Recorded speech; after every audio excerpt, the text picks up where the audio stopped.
I'm working on my 2004 LS 6 liter.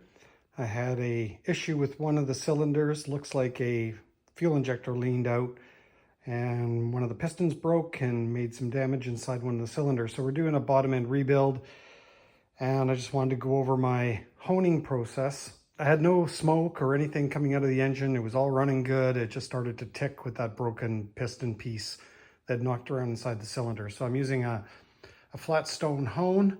I watched a few videos online before I started, and this was the hone that everybody was leaning towards rather than a bottle hone with the balls on it, because it would expose rings around the inside of the cylinders better. And you can kind of see that here. This is about 10 or 12 plunges back and forth just to kind of get the dirt out of inside the cylinder.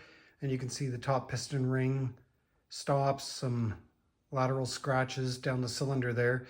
And then here's one that I've finished honing, and here's one I've got a ring in it. And we'll go over to the one that I haven't touched yet, which also has a ring in it. The reason I did that was to kind of check my progress on honing.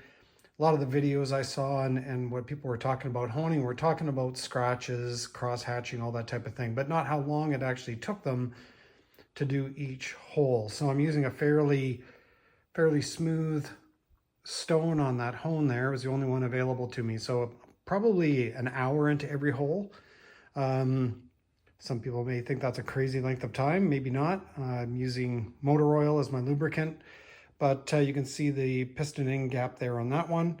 And we'll go over to this hole, and piston end gap is over on this side over here.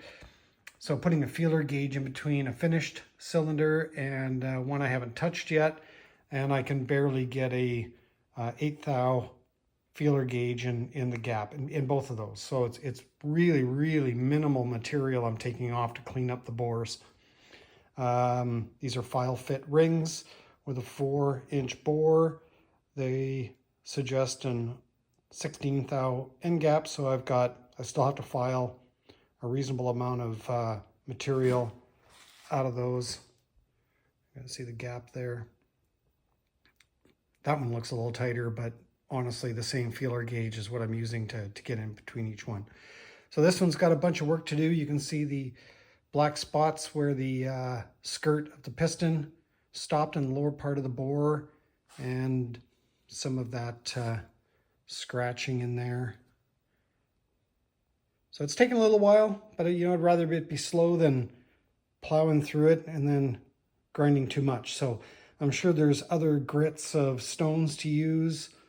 This one's taking a little bit of time, but I'm not paying someone to do this. So it's better to take a little bit of time, listen to some tunes, have a cup of coffee, and plunge the hone in and out a whole bunch.